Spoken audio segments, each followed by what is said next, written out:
Hello, everyone. Dr. Eames here. This time, I'd like to talk to you about competition within free markets. Generally, what we see is that competition exists in different degrees, and this ranges from perfect competition to really non existent competition. But to talk about perfect competition first, this is the degree of competition in which there are many sellers in a market, but none of those sellers is large enough to dictate the price of a product. So this means that everyone is likely doing the same things, offering a very similar product, and that's why they would call that perfect competition. Sellers are producing products that appear to be identical. So there aren't any real true examples of perfect competition out there. The one that's used the most is agricultural products as an example of perfect competition. I mean, if you're selling apples and your competition is selling apples, there are some minor differences there, but you're really selling the same product and so forth. So you're selling products that appear to be identical.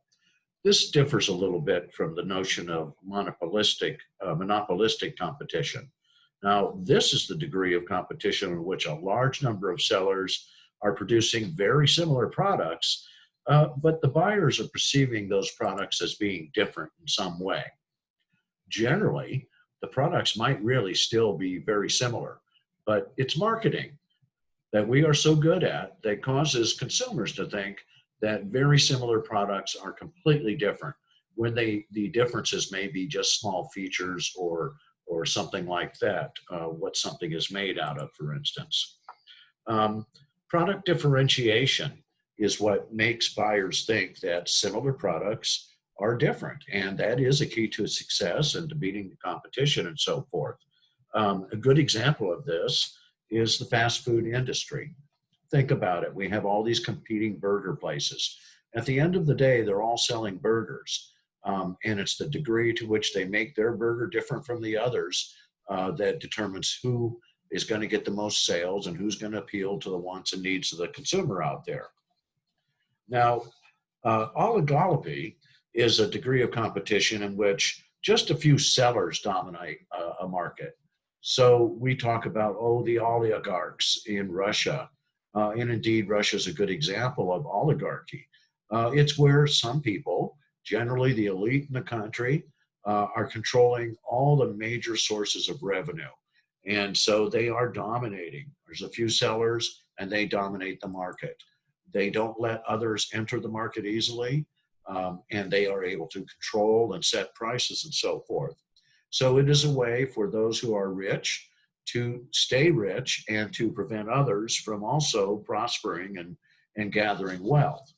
Um, Generally, what we see in a situation where we have oligopoly is that the initial investment is such a high amount, such a lot of money to get into the market. Therefore, the only players you're really going to see, the big players, are all going to be people with a lot of capital and money to spend. The prices among the competing firms in an oligopoly are really going to be very similar, close to the same, because there's just a few of them and they dominate the market. And they've sort of come to a tacit agreement on what they're going to charge. We do have something similar to this with breakfast cereal and soft drinks.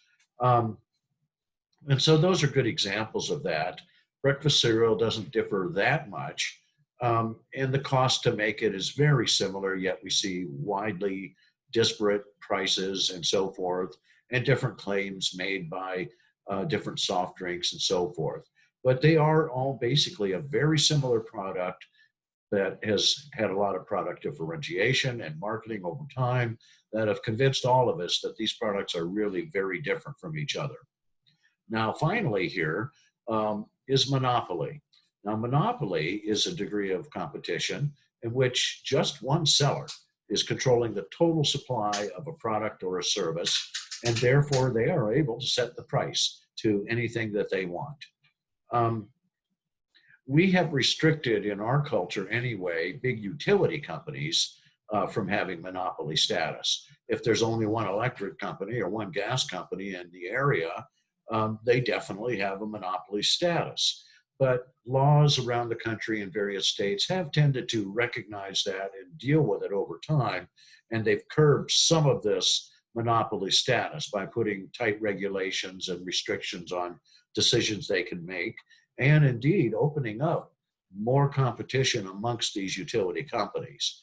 So we get to the term of deregulation. It is meant, and this is what's often used to combat monopolies, at least on the part of the government, to increase competition and lower prices for consumers and so forth. Okay, let me wrap this up by speaking briefly about the benefits and limitations of free markets.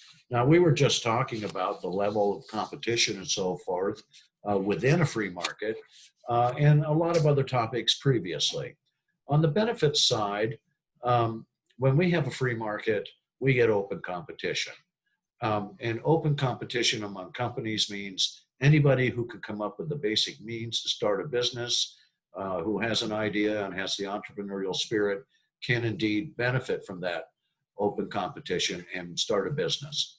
So in that sense, it leads to another benefit for people who have less means, people who are poor. It provides opportunity. If you do have open competition and the freedom to choose to start a business if you want to, and you can pull it off, it is an opportunity for people of lesser means to work their way out of poverty, to accumulate private wealth, and indeed to pass it on to whoever they want. There's a downside of the free market, certainly. Sometimes we're subject to our worst impulses, and we do let greed take over.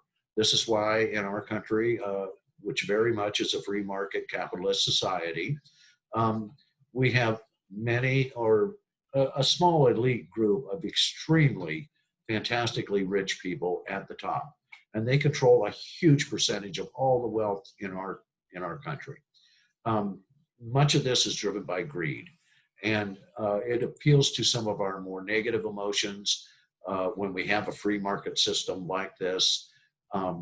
We can't have a rule for everything and a law to protect us against everything. And so much of what we do in a free country, in a democracy, in this sort of setting with free trade and free markets is we restrict our own behavior, right? We self-restrain ourselves to what we think is right and moral and ethical and what is really not just good for us, but hopefully what's good for others. So we would have to say, besides greed, that capitalism also creates inequities between those who have gained that wealth and those who are not successful and aren't able to either begin the process of trying to start a business and gain wealth, or they simply fail. There are huge equities, like I've been speaking of. Generally today, we talk about as the 2%. They control 80+% of all the wealth in our country. So that is something for you to think about. And that is certainly a downside of the free market, that not everybody's going to prosper and get rich. And we are going to see inequities. What we also see as a limitation is that because people sometimes get greedy, because they want to cut corners, because they want to become wealthy and powerful, and they're in a system that will allow that, we see a lot of unethical practices out there. And when you have a certain amount of this, the government at some point does begin to step in and introduce more regulations. And certainly that is to protect the stockholders and vulnerable citizens and consumers of all types. So that is another limitation. Our very worst emotions and some of our worst tendencies as people tend to come out in unethical practices, and it really does cause a lot of problems for just about everyone. Okay, everyone, that's all I want to talk about this time. I'll talk to you again soon.